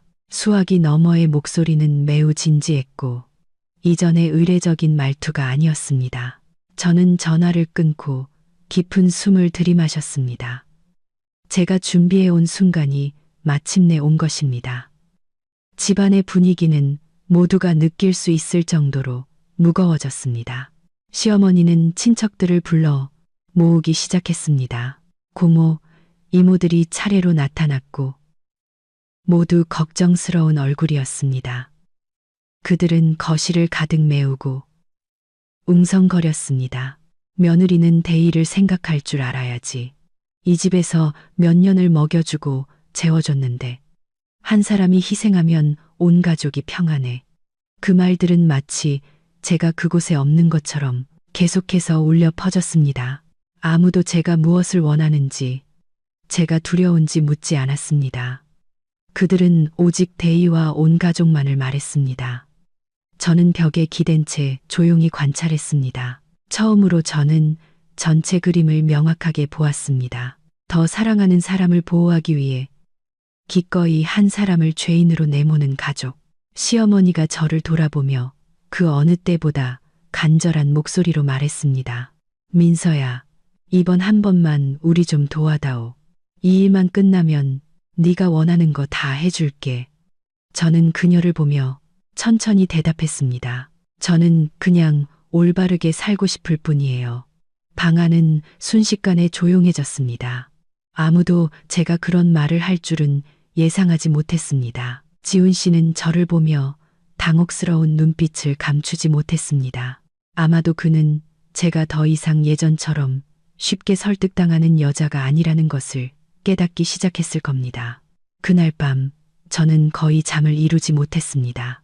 천장을 바라보며 집안의 작은 소리 하나하나에 귀를 기울였습니다. 시어머니의 한숨 소리, 지훈 씨가 서성이는 발소리, 옆방에서 유진이가 불안하게 뒤척이는 소리. 예전에 그 소리들은 제가 이곳에 속해 있다는 느낌을 주었지만 이제는 제가 그들의 원 밖으로 밀려난 지 오래되었다는 사실을 명확하게 느끼게 할 뿐이었습니다.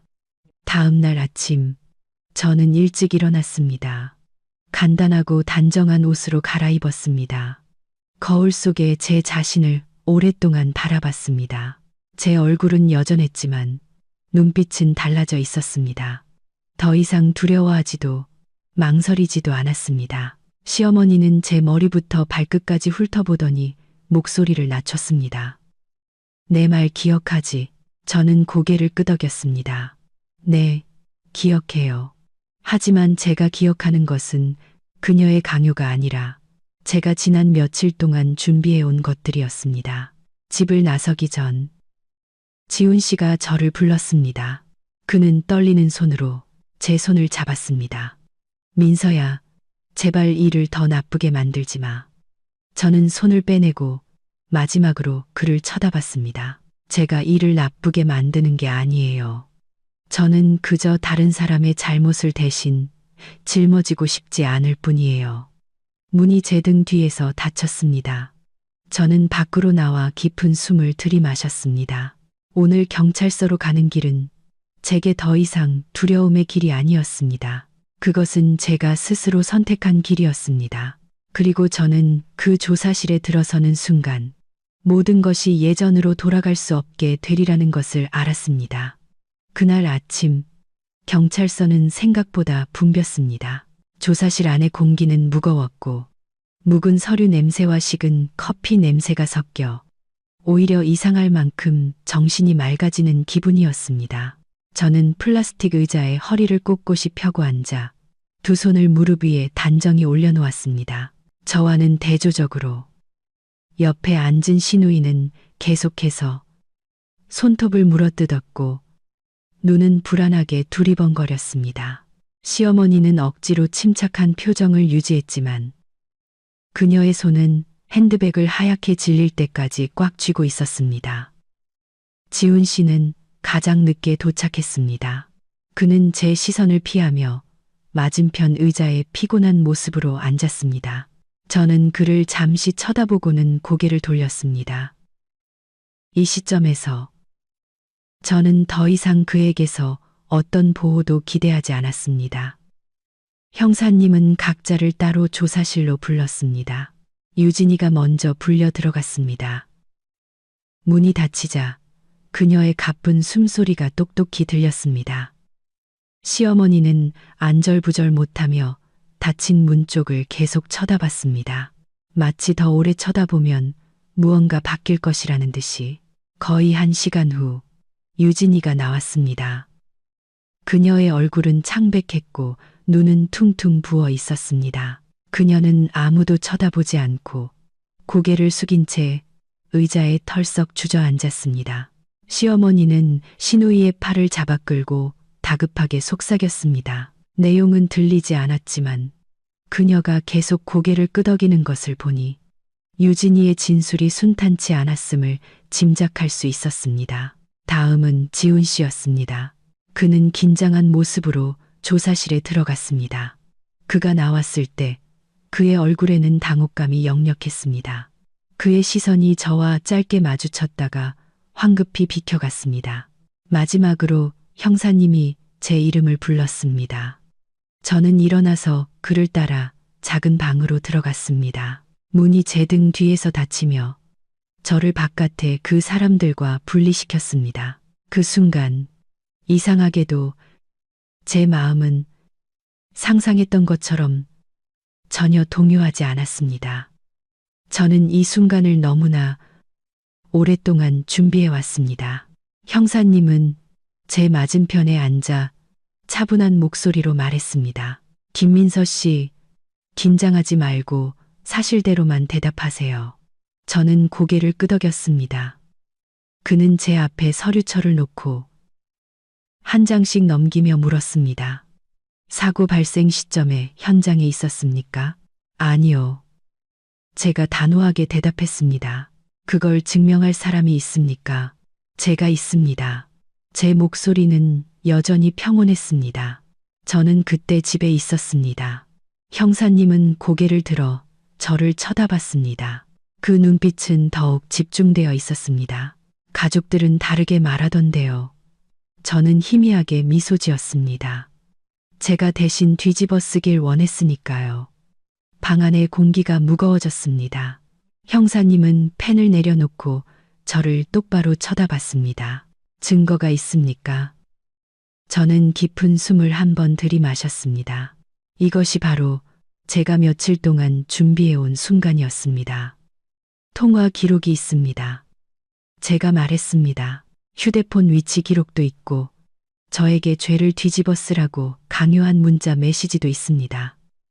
형사님은 눈썹을 살짝 치켜떴습니다. 보여주시죠. 저는 휴대폰을 꺼내 미리 정리해둔 항목들을 하나씩 열었습니다. 저는 서두르지 않았습니다. 저는 각 시간대별로 명확하고 간결하게 설명했습니다. 유진이에게서 전화가 온 시간, 그때 제가 있던 장소, 그 후 시어머니가 보낸 메시지의 내용. 형사님은 매우 꼼꼼히 확인했습니다. 제가 설명하는 동안 아무 말도 하지 않고 가끔 몇 줄을 기록할 뿐이었습니다. 대신 죄를 뒤집어 쓰는 것이 범법 행위라는 것을 알고 있습니까? 그가 물었습니다. 알고 있습니다. 제가 대답했습니다. 그래서 하지 않았습니다. 그는 고개를 끄덕이며 목소리를 낮췄습니다. 가족들이 압박을 가했습니까? 저는 몇 초간 침묵하다가 대답했습니다. 아주 많이요. 저는 있었던 일을 가감없이 감정을 섞지 않고 이야기했습니다. 너는 며느리니까 희생해야지라는 말에 대해, 따르지 않으면 가만두지 않겠다는 협박에 대해 이야기했습니다. 저는 마치 더 이상 제 이야기가 아닌 것처럼 담담한 목소리로 말했습니다. 제가 말을 마치자 방 안은 침묵에 휩싸였습니다. 형사님은 저를 오랫동안 쳐다보더니 말했습니다. 이제부터 이 사건이 규정에 따라 명확히 처리될 것이라는 점 이해하십니까? 네, 이해합니다. 제가 대답했습니다. 저는 진실을 원할 뿐입니다. 그는 고개를 끄덕이고 일어나서 방문을 열었습니다. 나가서 기다리세요. 제가 대기실로 나가자 시어머니는 저를 보자마자 벌떡 일어났습니다. 그녀의 눈빛은 탐색적이었고 걱정과 분노가 섞여 있었습니다. 안에서 뭐라고 했어? 그녀가 다급하게 물었습니다. 저는 그녀를 쳐다봤습니다. 처음으로 그 눈빛이 두렵지 않았습니다. 사실대로 말했어요. 그녀는 마치 누가 세게 민 것처럼 한 걸음 뒤로 물러섰습니다. 신우이는 저를 보며 얼굴이 새하얘졌고 지훈 씨는 그 자리에 얼어붙어 아무 말도 하지 못했습니다. 잠시 후 형사님이 나와서 온 가족을 큰 방으로 불렀습니다. 그의 목소리는 이전보다 엄격했습니다. 진술과 증거를 대조한 결과 우리는 차량 운전자인 박유진 씨를 중심으로 조사를 계속할 것입니다. 그 말은 방 안에 떨어진 벼락 같았습니다. 시어머니는 얼굴이 하얗게 질려 입을 우물쭈물했습니다. 아니, 그럴 리가 없는데. 지훈 씨는 놀라움과 공포가 뒤섞인 눈으로 저를 돌아봤습니다. 신우이는 얼굴을 감싸고 울음을 터뜨렸습니다. 저는 그곳에 조용히 서 있었습니다. 기쁘지도 통쾌하지도 않았습니다. 그저 어깨를 짓누르던 커다란 짐이 내려진 기분이었습니다. 하지만 저는 이것이 끝이 아니라는 것도 잘 알았습니다. 진실이 드러나기 시작했을 때 진짜 후폭풍은 이제 막 문턱에 다다른 것이었습니다. 형사님이 처리 방향을 발표한 후 조사실은 숨 막힐 듯한 침묵에 휩싸였습니다. 아무도 서로에게 말을 걸지 않았습니다. 시어머니는 돌처럼 굳어서 있었고 얼굴은 창백했으며 입술은 떨렸지만 아무 소리도 내지 못했습니다. 신우이는 의자에 주저앉아 두 손으로 머리를 감싸고 흐느꼈습니다. 지훈 씨는 제 옆에 서 있었지만 우리 사이의 거리는 그 어느 때보다 멀게 느껴졌습니다. 그는 마치 지난 세월 동안 함께 살아온 여자를 처음 보는 것처럼 낯선 눈빛으로 저를 쳐다봤습니다. 형사님은 엄숙한 목소리로 말을 이었습니다. 우리는 휴대폰 위치 기록, 통화 기록, 그리고 각 당사자의 진술을 대조했습니다. 이 증거들은 김민서 씨가 현장에 없었다는 것을 입증하기에 충분합니다. 그가 내뱉는 한 글자, 한 글자는 명확하고 단호했으며 시댁 식구들에게 어떤 빠져나갈 구멍도 남겨두지 않았습니다. 시어머니가 갑자기 한 걸음 앞으로 나서며 떨리는 목소리로 말했습니다. 형사님, 뭔가 착오가 있는 거 아니에요? 우리 며느리가. 그녀는 말을 잇지 못했습니다. 아마 이 순간까지도 그녀가 약하고 마음대로 부릴 수 있다고 여겼던 며느리가 이렇게 침착하고 철저하게 준비했을 것이라고는 믿지 못했을 겁니다. 형사님은 그녀를 보며 여전히 차분한 목소리로 말했습니다. 우리는 증거에 기반하여 일합니다. 신우이가 고개를 들었습니다. 퉁퉁 부은 눈으로 저를 똑바로 쳐다봤습니다. 그 눈빛에서 저는 처음으로 진짜 공포를 보았습니다. 더 이상 의존하거나 회피하는 모습이 아니었습니다. 언니, 이렇게 하면 나 망하라는 거잖아. 저는 유진이를 보며 더 이상 분노를 느끼지 않았습니다. 저는 아주 조용히 한마디 했습니다. 내가 너를 망하게 한 게 아니야. 내가 스스로 한 거지. 그 말에 유진이는 더 크게 울음을 터뜨렸습니다. 시어머니는 저를 노려봤습니다. 그 눈에는 증오와 절망이 뒤섞여 있었습니다. 독한 것, 그녀가 쏘아붙였습니다. 이 집에서 널 몇 년이나 먹여주고 재워줬는데 이제 와서 뒤통수를 쳐. 저는 그 말을 들으며 속이 쓰렸습니다. 지난 몇 년간 누가 누구를 먹여 살렸을까요? 어머님, 제가 차분한 목소리로 물었습니다. 돈, 노력, 전부 제가 바쳤어요. 하지만 무슨 일이 생기자마자 어머님이 가장 먼저 내몬 사람은 저였잖아요. 방안은 침묵에 휩싸였습니다. 아무도 반박하지 못했습니다. 지훈 씨가 그제야 입을 열었습니다. 그의 목소리는 쉬어 있었습니다. 민서야, 왜 그런 걸 준비하면서 나한테는 말 안 했어? 저는 그를 돌아봤습니다. 제 눈에는 더 이상 책망이 아니라 그저 피로감만 남아 있었습니다. 오빠가 막을까 봐요. 제가 물었습니다. 아니면 또 희생하라고 할까 봐요? 그는 고개를 숙이고 아무 말도 하지 못했습니다. 형사님은 책상을 가볍게 두드려 모두의 주의를 끌었습니다. 우리는 사고 당사자 및 관련자들과 계속해서 조사를 진행할 것입니다. 가족들은 협조해야 하며 허위 진술을 하거나 다른 사람에게 압력을 가해서는 안 됩니다. 그의 시선은 시어머니에게 아주 오랫동안 머물렀습니다. 그녀는 이해했습니다. 자신이 경고를 받았다는 것을. 조사는 끝났습니다. 모두가 복도로 나왔을 때 아무도 올 때의 침착함을 유지하지 못했습니다. 시어머니는 벽을 짚고 비틀거리며 걸었습니다. 유진이는 지훈 씨의 부축을 받으며 넋이 나간 표정이었습니다. 저는 가장 뒤따라갔습니다. 경찰서를 떠나기 전 형사님이 저를 불러 세웠습니다. 잘하셨습니다. 그가 작게 말했습니다. 계속 압박을 받으시면 다시 신고하십시오. 저는 고개를 끄덕였습니다. 마음속에서 지난 7년간 한 번도 느껴보지 못했던 해방감이 밀려왔습니다. 정문에 이르자 시어머니가 큰 돌아서서 저를 쳐다봤습니다. 이제 속이 시원하냐? 그녀가 쉰 목소리로 물었습니다. 온 가족을 막다른 길로 몰아넣고 나니 이제 속이 시원하냐고. 저는 그녀를 보며 처음으로 두려워하거나 피하지 않았습니다.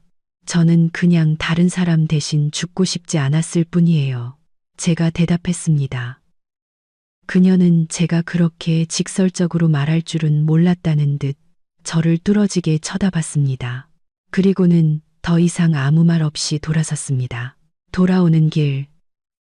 차 안에서는 누구도 한마디도 하지 않았습니다. 공기는 끈적하게 뭉쳐 있었습니다. 저는 창밖을 바라봤습니다. 마음은 텅 비었지만 가벼웠습니다. 저는 이 순간부터 저와 시댁의 관계가 예전처럼 회복될 수 없으리라는 것을 알았습니다. 하지만 이상하게도 생각했던 것만큼 아프지 않았습니다. 아마도 그 기나긴 여정 동안 저는 이미 오래전부터 조용히 작별 인사를 하고 있었기 때문일 겁니다. 집에 도착하자마자 저는 옷 몇 벌과 개인 물품들을 챙겼습니다.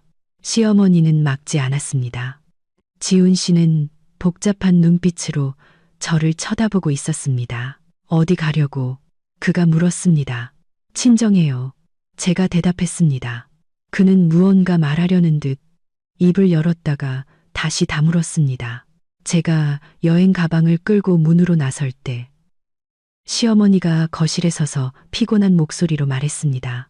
가고 나면 다시는 돌아올 생각 마라.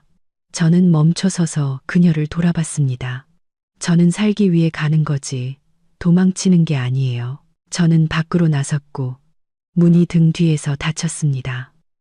7년 만에 처음으로 저는 죄책감이나 두려움 없이 걸었습니다.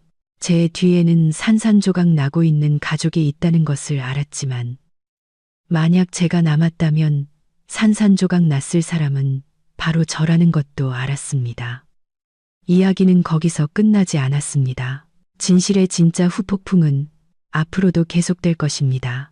하지만 제게는 경찰서에서 진실을 말한 그 순간이 이미 하나의 해방이었습니다. 그리고 저는 남은 모든 것을 마주할 준비가 되어 있었습니다. 그 후 며칠 동안 저는 친정집에서 지냈습니다. 익숙한 작은 방, 낡은 이불 냄새, 그리고 규칙적으로 돌아가는 선풍기 소리는 마치 제가 너무 오랫동안 떠나 있었던 안전한 곳으로 돌아온 기분을 느끼게 했습니다. 어머니는 많이 묻지 않으셨습니다. 그저 저를 보며 한숨을 쉬고는 아주 조용히 한마디 하셨습니다. 돌아왔으면 됐다. 얘야. 그 네 글자에 저는 울음을 터뜨릴 뻔했습니다. 한편 시댁은 엉망진창이었습니다. 굳이 묻지 않아도 지훈 씨의 빗발치는 전화를 통해 알 수 있었습니다. 그는 계속해서 제게 전화를 걸었고 어떤 때는 돌아와서 어머니와 이야기해달라고 애원했고 어떤 때는 제가 너무 냉정하고 뒷일을 생각하지 않는다고 비난했습니다. 당신이 가고 나서 집이 난리가 났어. 그는 한 통화에서 지친 목소리로 말했습니다.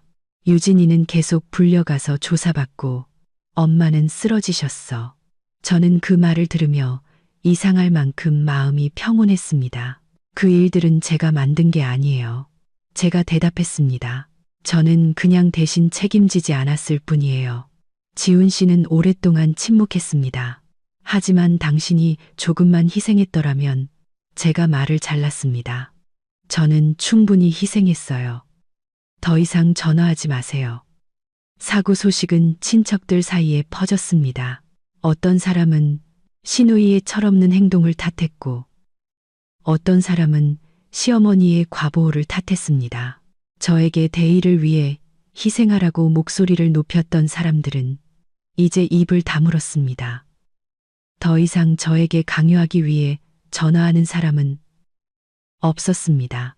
아마 그들도 일이 너무 커져서 더 이상 덮을 수 없다는 것을 깨달았을 겁니다. 시누이는 여러 번 조사를 받아야 했습니다. 그녀는 더 이상 예전의 당당한 모습이 아니라 눈에 띄게 수척해졌습니다. 피해자는 위기를 넘겼지만 치료비가 엄청나다는 소식을 들었습니다. 시댁은 여기저기 돈을 빌려야 했습니다. 예전에 제가 조용히 감당했던 그 돈들을 이제는 아무도 대신 내주지 않았습니다. 모든 것을 명령하고 통제하는 데 익숙했던 시어머니는 이제 항상 다른 사람이 자신을 위해 희생해주지 않는다는 현실에 직면해야 했습니다. 그녀는 제게 한 번 전화를 걸었습니다. 목소리는 쉰 소리가 났습니다. 민서야, 집에 와서 나랑 얘기 좀 할 수 있겠니? 저는 잠시 침묵하다가 대답했습니다. 저는 더 이상 할 말이 없어요. 수화기 너머는 조용해졌습니다. 저는 그것이 그녀 인생에서 처음으로 느끼는 무력감이라는 것을 알았습니다. 어느 날 오후 지훈 씨가 친정집으로 찾아왔습니다. 그는 대문 앞에서 오랫동안 서성이다가 어머니가 문을 열어준 후에야 들어왔습니다. 그때의 그를 보니 피로와 혼란이 역력했습니다. 그는 더 이상 자신이 항상 옳다고 믿었던 남자의 자신감 있는 모습이 아니었습니다. 미안해. 그가 작은 목소리로 말했습니다. 일이 이렇게 될 줄은 몰랐어. 저는 그를 보며 더 이상 마음이 흔들리지 않았습니다. 뭐가 미안한데요? 제가 물었습니다. 제가 죄를 뒤집어 쓰지 않은 거요. 아니면 오빠가 그들이 저를 몰아붙이도록 내버려 둔 거요? 그는 고개를 숙였습니다. 내가 잘못했어. 그 인정은 너무 늦게 찾아왔습니다.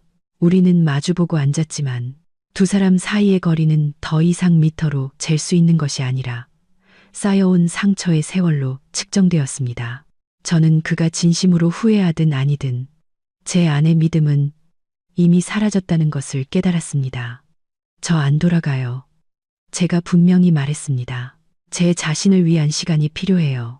지훈 씨는 저를 보며 눈이 붉어졌습니다.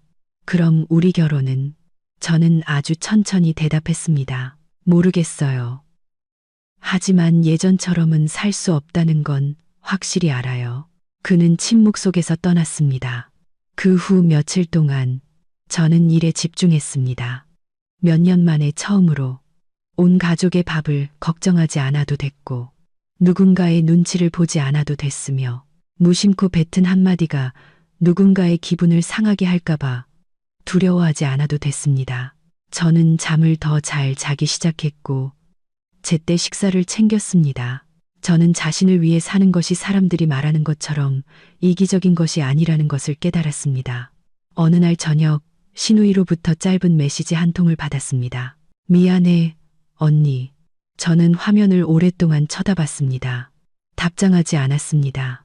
용서하지 않아서가 아니라 그 사과 한마디가 일어난 일을 지울 수 없다는 것을 알았기 때문입니다. 어떤 선은 한 번 넘으면 예전으로 돌아갈 수 없습니다. 시댁은 점차 자신들의 행동에 대한 결과를 스스로 감당해야 했습니다. 제가 중재해주지 않고, 제가 돈을 내주지 않고, 제가 손해를 감수하지 않자 모든 것이 더 어려워졌고 또한 더 명확해졌습니다. 그리고 저는 제 자신의 목소리를 듣는 법을 배우기 시작했습니다. 저는 그 여자를 너무 오랫동안 잊고 있었다는 것을 깨달았습니다. 꿈이 있었고, 열정이 있었고, 존중받을 자격이 있다고 믿었던 그 여자. 어느 날 아침 창문으로 비치는 햇살을 보며 저는 문득 깨달았습니다. 한 가정을 떠나는 것이 실패가 아니라고. 진짜 실패는 나를 인간으로 대하지 않는 곳에 머무르는 것이라고.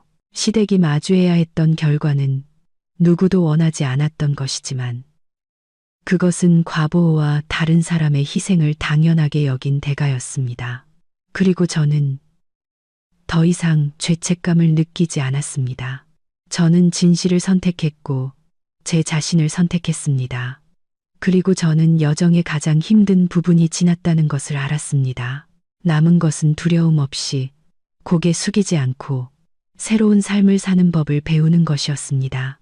어느 날 아침 제가 출근 준비를 하고 있을 때 어머니가 제 앞에 따뜻한 물 한 잔을 놓아주시며 아주 조용히 말씀하셨습니다. 살은 빠졌는데 눈빛은 더 밝아졌구나. 저는 미소 지었습니다. 몇 년 만에 처음으로 거울을 보면서 항상 긴장하고 눈치 보고 두려워하는 여자를 보지 않았습니다. 저는 여전히 저였지만 무엇이 필요하고 무엇이 필요 없는지를 아는 버전의 저였습니다. 그 후 지훈 씨와 다시 한번 이야기했습니다. 다툼도 눈물도 없었습니다. 그는 제 편에 서주지 못하고 어머니와 동생이 모든 선을 넘도록 내버려둔 것을 후회한다고 말했습니다. 저는 들었지만 마음은 이미 평온했습니다. 어떤 사과는 더 이상 필요하지 않을 때 찾아오기도 합니다. 저는 붙잡지도 원망하지도 않았습니다. 저는 단지 한마디 했습니다. 오빠를 원망하지는 않지만 돌아갈 수도 없어요. 그 결혼은 결국 한 번의 교통사고 때문에 무너진 것이 아니었습니다. 그것은 제가 무시당하고 방패막이로 내몰리고 당연한 듯 희생을 강요당했던 그 순간들부터 아주 오래전에 금이가 있었습니다. 사고는 모든 것을 드러낸 마지막 한 방울일 뿐이었습니다. 몇 달 후 전 시댁이 보상을 위해 재산의 일부를 팔아야 했다는 소식을 들었습니다. 시누이는 자신의 충동적인 행동에 대한 대가를 치러야 했습니다. 시어머니는 더 이상 제게 전화하지 않았습니다. 아마 그녀도 영원히 고개 숙일 것이라고 생각했던 며느리가 더 이상 그곳에 없다는 것을 깨달았을 겁니다. 저는 그들의 어려움에 통쾌해하지도 기뻐하지도 않았습니다.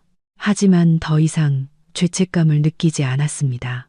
제 인생에서 처음으로 저는 거짓된 평화를 지키기 위해 제 자신을 희생하는 길을 선택하지 않았기 때문입니다. 저는 새로운 직장으로 옮겼습니다. 바쁘지만 제 능력에 맞는 일이었습니다.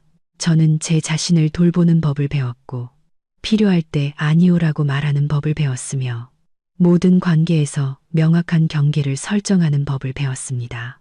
저는 며느리, 아내, 딸이라는 역할이 존중받을 권리를 잃는 것을 의미하지 않는다는 것을 깨달았습니다. 어느 날 오후 퇴근길에 저는 예전 경찰서 앞에 오랫동안 서 있었습니다. 형사님 앞에 앉아 떨리는 목소리로도 진실을 말했던 그 순간을 기억했습니다. 그날 저는 시댁을 구한 것이 아니라 제 자신을 구했습니다. 만약 그날 제가 고개를 숙였다면 아마 지금도 저는 제가 그저 대체품, 손해보는 사람, 언제든 내몰릴 수 있는 존재인 집에서 살고 있었을 겁니다. 하지만 저는 그렇게 하지 않았습니다. 저는 한 가지를 명확히 깨달았습니다. 여자는 참기 위해 강해져야 하는 것이 아니다. 여자는 언제 멈춰야 하는지 알 만큼 현명해야 한다. 제 이야기는 복수에 대한 것이 아니라 누구도 당신에게 의무라는 두 글자 때문에 당신의 미래, 명예, 그리고 인생을 희생하라고 강요할 권리가 없다는 것을 상기시키기 위한 것입니다. 제가 경찰서를 걸어 나온 날, 저는 서류상의 가족 하나를 잃었습니다. 하지만 저는 제 자신을 되찾았습니다. 그리고 제게는 그것이 가장 공정한 결말이었습니다.